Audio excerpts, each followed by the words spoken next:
Hai Sinopian, kembali lagi bersama saya di sini WSL dari Sinop 9. Untuk bersama-sama menikmati video alur cerita film, sambil mengiringi rutinitas kita sehari-hari. Video ini bertujuan untuk mempromosikan film seru yang terkait di dalamnya. Baiklah, langsung saja kita mulai.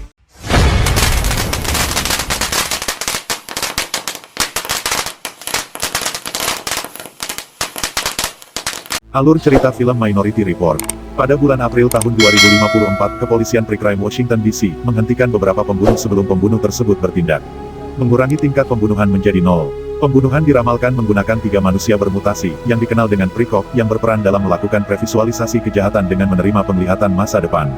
Para calon pembunuh dipenjara dalam realitas virtual mereka yang bahagia. Pemerintahan federal sedang dalam proses persetujuan penggunaan program kontroversial.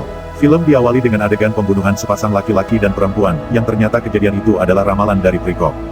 Kapten Precrime John Anderton yang diperankan oleh Tom Cruise pun segera menyelidikinya. Penyelidikan sedikit sulit karena ramalan yang didapat tidak lengkap.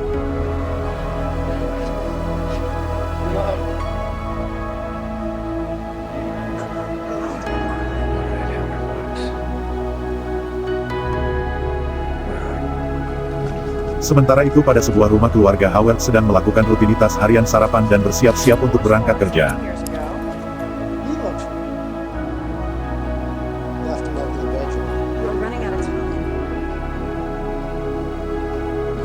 Saat penyelidikan berlangsung datanglah Danny Whitwer yang diperankan Colin Farrell. Danny datang untuk mengaudit program kepolisian Precrime. Penyelidikan pun berhasil menemukan lokasi kejahatan itu. Para polisi Precrime segera berangkat ke lokasi. Sementara itu Howard yang tadi sudah berangkat kerja, ternyata sudah mencurigai bahwa istrinya berselingkuh. Kecurigaannya pun benar, dia pun melihat ada laki-laki tidak dikenal masuk ke rumahnya. Howard pun masuk ke rumahnya, dia terkejut mendapati istrinya berselingkuh. Inilah yang menjadi alasan Howard akan membunuh istri dan selingkuhannya. Di saat yang sama satuan polisi Precrime pun datang ke lokasi. Tetapi begitu tiba, mereka kebingungan ternyata bagian depan rumah Howard sama semua dengan tetangganya.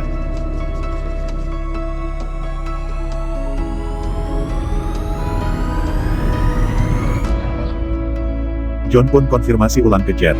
Ternyata rumah Howard adalah rumah yang tidak dikunci pintunya. Mereka pun segera memasuki rumah itu. Sesaat sebelum Howard melakukan pembunuhan.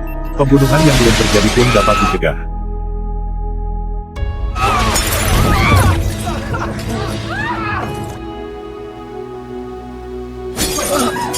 Howard akhirnya ditangkap atas tuduhan pembunuhan yang belum terjadi.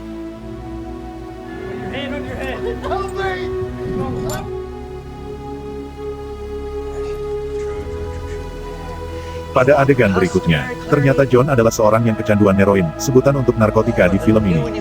Tampak dia sedang membeli heroin kepada seseorang.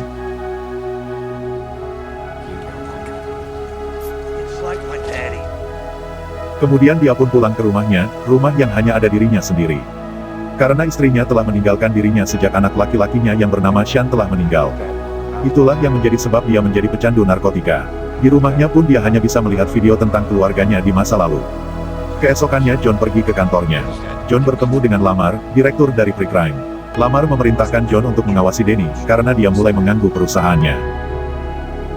Setelah itu John menemui Danny di kantornya. Dia menjelaskan cara kerja Precrime kepada Danny. Danny pun bermaksud untuk menemui Precog untuk penyelidikan lebih lanjut. John tidak bisa menolaknya, akhirnya dia mengizinkan Danny untuk menemui Precog.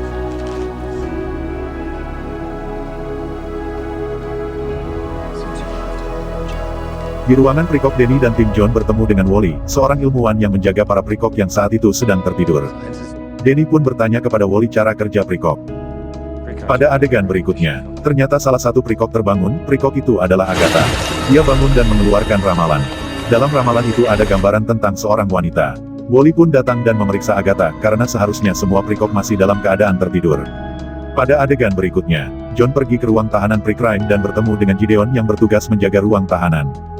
John pergi ke sana untuk menyelidiki ramalan yang dikeluarkan oleh Agatha dan mencocokkannya dengan tahanan yang dulu pernah ditangkap berdasarkan ramalan Agatha. Tahanan itu pun ditemukan. Tahanan itu dinamakan John Doe karena dia tidak teridentifikasi.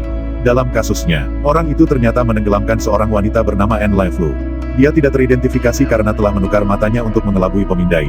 Keanehan pun terjadi, saat John meminta data ramalan Agatha kepada Gideon ternyata datanya tidak ada. Dan data si korban, Anne Lively pun hilang.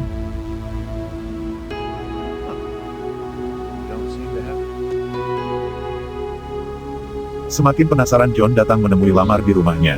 Lamar tidak menjawabnya, dan mencoba mengalihkan pembicaraan. Dia hanya menceritakan kalau Lara istri dari John menanyakannya. Setelah itu Lamar mengungkapkan akan kekhawatirannya terhadap Danny yang terus menyelidiki pre-crime. John yakin, hal itu tidak akan menjadi masalah.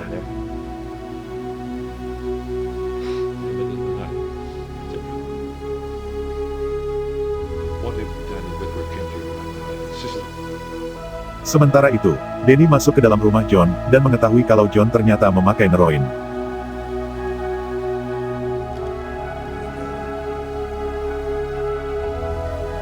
Pada adegan berikutnya, John dan Jet sedang menyelidiki kasus pembunuhan baru.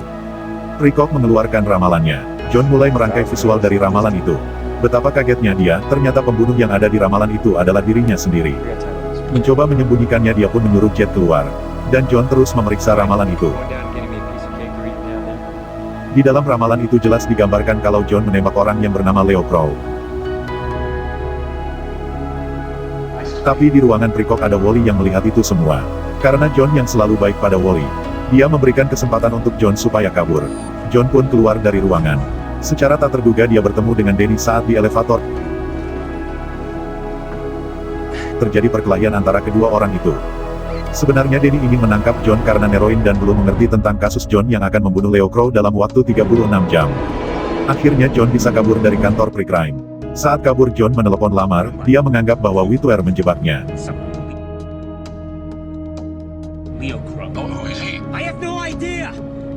Di saat yang sama mobil yang digunakan John untuk kabur malah bertujuan kembali ke kantor pre-crime. John pun keluar dari mobil itu, dimulailah aksi-aksi kabur yang sangat spektakuler di sini. Pada adegan berikutnya, Danny Whitwer pergi ke rumah Lamar saat Lamar menyuruh Fletcher untuk mencari John. Danny akan mengambil alih kendali Fletcher. Dia menanyakan ke Lamar perihal John. Lamar pun melindungi John dari penyelidikan Danny.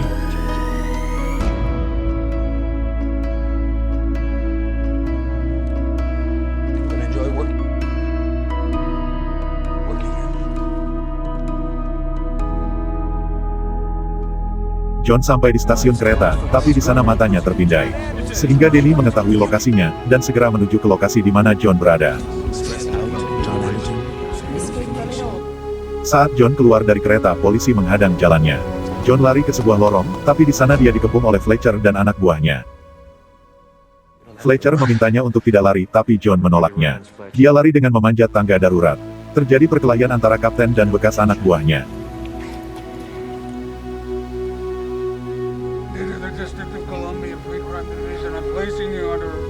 Lolos dari kepungan bekas anak buahnya, dia pun bertemu dengan Danny dan pasukannya. Mereka pun kejar-kejaran sampai mencapai suatu pabrik perakitan mobil. John berhasil mengecoh Danny. Dia bisa kabur menggunakan mobil yang selesai dirakit.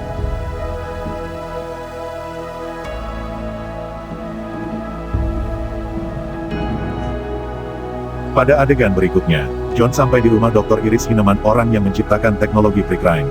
Saat memasuki halaman dia kena racun salah satu tumbuhan Dr. Hineman.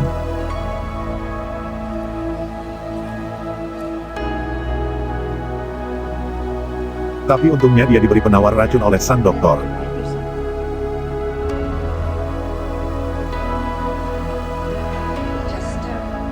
Setelah itu John meminta bantuan kepada Dr. Hineman tentang kasusnya. Hineman mulai menjelaskan awal tujuan dari Precock, yang sebenarnya merupakan program penelitian genetika, untuk menyembuhkan anak-anak yang mengalami kerusakan otak akibat heroin. Kerusakan otak itulah yang bisa membuat mereka mempunyai mimpi-mimpi tentang masa depan.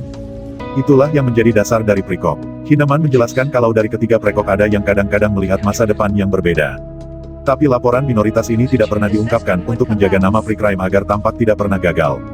Mengetahui hal ini, John mulai membuka pikirannya. Dia menyesal telah menangkap sebagian besar pembunuh yang sebenarnya masih mempunyai masa depan yang lain. Hineman lalu menyuruh John untuk mencari laporan minoritas yang asli, yaitu di dalam Precock yang meramalkannya. Dan dia pun memberikan petunjuk lainnya, agar John mengganti bola matanya sehingga dia dapat mengelabui pemindai mata. Pada adegan berikutnya, Danny mengambil alih kantor John dan melihat hasil ramalan Precock tentang kasus John yang dibantu Fletcher. Mereka mulai menyusun strategi untuk menangkap John.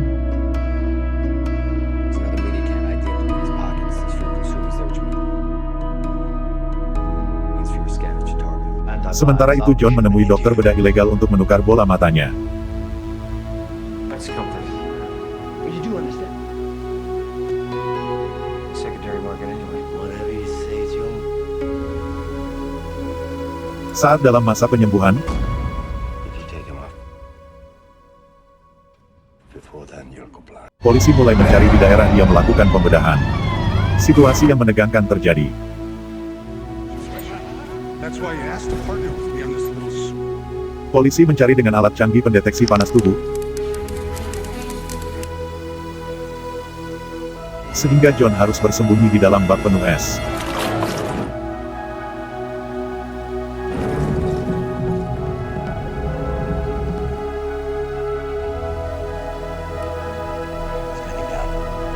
Let's see. Pada adegan berikutnya, dengan bantuan alat dari dokter bedahnya, John berhasil menyusup ke pre-crime. John masuk ke ruangan pre-crime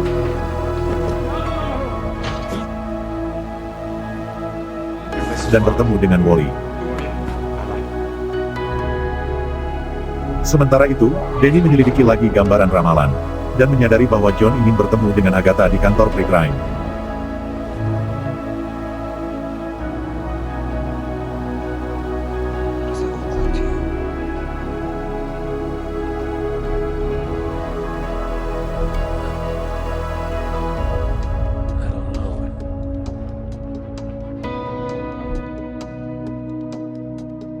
Di ruangan prekok, John dan Wally melihat kembali dan menyusun gambaran ramalan Agatha. Sementara itu, Danny sudah menyadarinya dan segera mengepung ruangan prekok. John langsung lari melalui lubang pembuangan air bersama Agatha.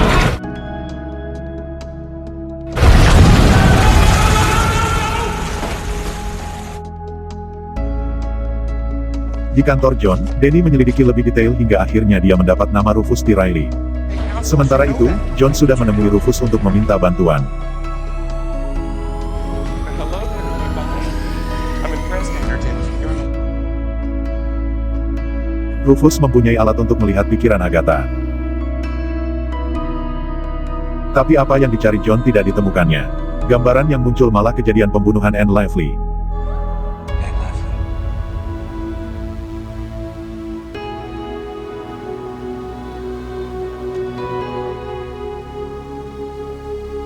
Kemudian Danny dan anak buahnya sudah datang untuk menangkap John. John dan Agatha pun segera kabur. Agatha memandu setiap langkah John hingga akhirnya mereka aman dengan kemampuan prediksi Agatha. Man in a blue suit.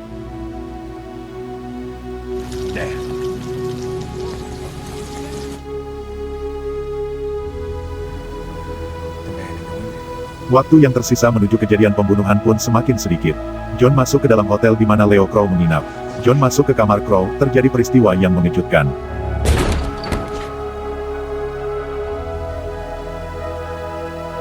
Ternyata Leo Crow adalah penculik anaknya Sean dan korbannya sudah sangat banyak.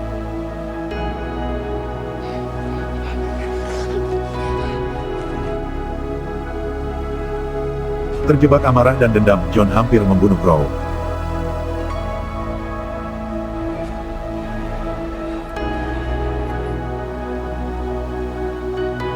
Tetapi dia berhasil menahan keinginannya.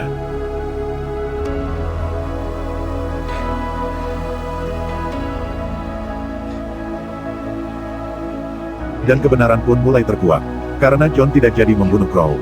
Crow mengaku ada yang menyuruhnya dan membuat seolah-olah dirinya adalah pembunuh anak John. Crow mengatakan John harus membunuh dirinya agar keluarga Crow bisa bahagia. Crow sudah siap mati, dia malah dengan sengaja menembakkan pistol yang ditodongkan Crow. Agatha pun berteriak histeris menyaksikan kejadian itu. Mereka berdua lalu pergi meninggalkan kamar Crow.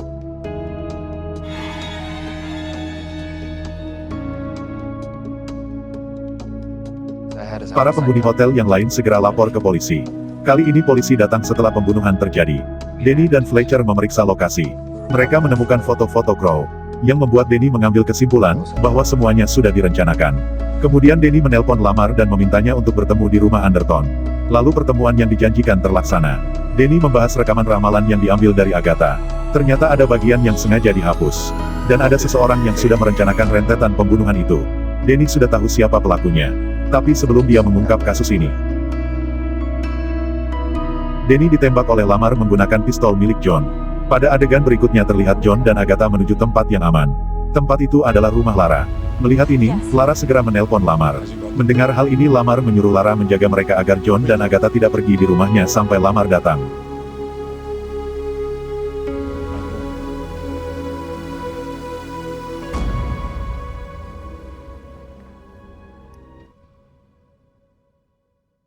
Saat di rumah Lara, Agatha mulai mengungkapkan ramalan-ramalan. Setelah selesai,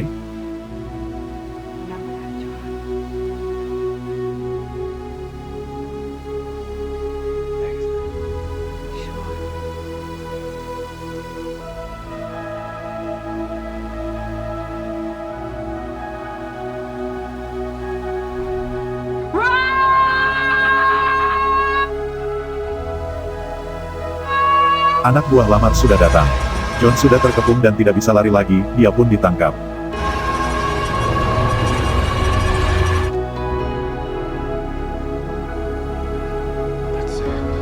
Pada adegan berikutnya,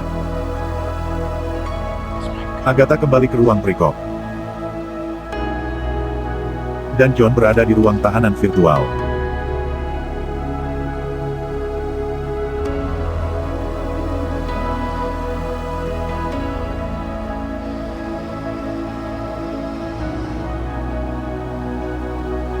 Sementara itu, Lara bertemu dengan Lamar. Lara menanyakan perihal Anne Lively. Karena John bilang kalau selama ini John dijebak karena mengetahui sesuatu tentang Anne Lively. Lamar bilang tidak tahu. I haven't worn this in years.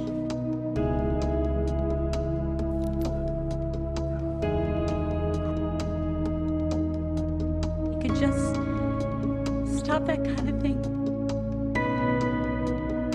Untuk menghibur Lara, Lamar berjanji akan menyelidiki tentang Anne Lively yang mati karena tenggelam.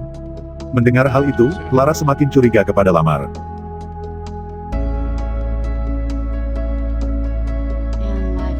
Lamar meninggalkan Lara di ruangan, karena dia ada acara peresmian New National Precrime dan dia berjanji akan bicara lagi dengannya.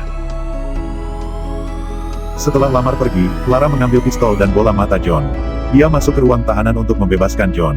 Saat pesta peresmian New National Precrime, Lamar mendapat telepon dari seseorang. Dan orang itu adalah John. Sementara mereka mengobrol di telepon, Lara menelpon Jet untuk membantu John. Jet menampilkan rekaman data kejadian di masa lalu, yang ternyata Lamar menyewa seseorang untuk membunuh Anne Lively. Anne Lively adalah ibu Agatha, Prekop terkuat dari ketiga Prekop yang ada di Precrime.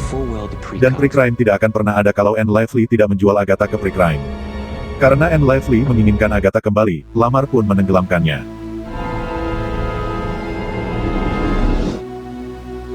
Sesuai gambaran masa lalu ramalan yang dikeluarkan oleh Agatha. Melihat hal ini, Lamar segera mencari John untuk membunuhnya. Di saat yang sama Prekop mengungkap gambaran masa depan lagi. Di mana pada gambaran tersebut terjadi pembunuhan John dan yang menjadi pelaku adalah Lamar.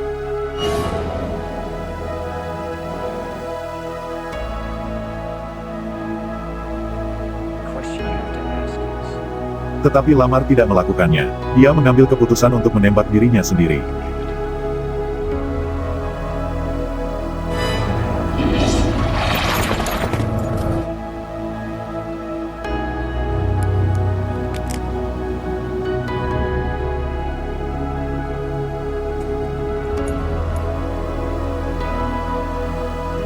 Pada bagian akhir film, kepolisian Precrime dibubarkan.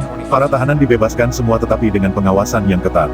Ketiga Prekop ditempatkan di fasilitas yang dirahasiakan.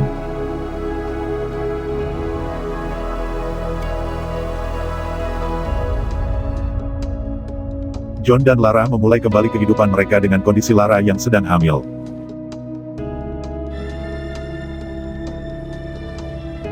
Kesimpulan film versi Sinop 9. Film ini memberikan beberapa poin penting, yaitu program kepolisian Precrime terlihat sangat sempurna, di mana sistem tersebut dapat mencegah suatu kejahatan yang belum dilakukan. Akan tetapi kelemahan sistem itu adalah tidak memberikan kesempatan seseorang untuk berubah dan mengabaikan kemungkinan masa depan yang lain yang bisa terjadi. Poin yang lainnya, sistem yang sempurna ini pun dimulai dengan satu kejahatan besar yang dilakukan Lamar, yaitu merebut hak seseorang untuk hidup demi melindungi orang lain. Poin terakhir, setiap manusia mempunyai pilihan-pilihan untuk menjadi manusia yang lebih baik seperti yang dilakukan John, bahkan Lamar pun melakukannya. Penilaian film versi Sinop 9. Film ini sangat bagus, sangat saya rekomendasikan. Banyak aksi-aksi mendebarkan yang diiringi oleh visual dan audio efek yang dikerjakan dengan sangat baik. Dengan pemilihan bintang-bintang film yang sangat sesuai dengan perannya. Untuk mendapatkan rasa yang lebih utuh, silakan lakukan streaming dan download film di situs-situs penyedia film kesayangan kalian.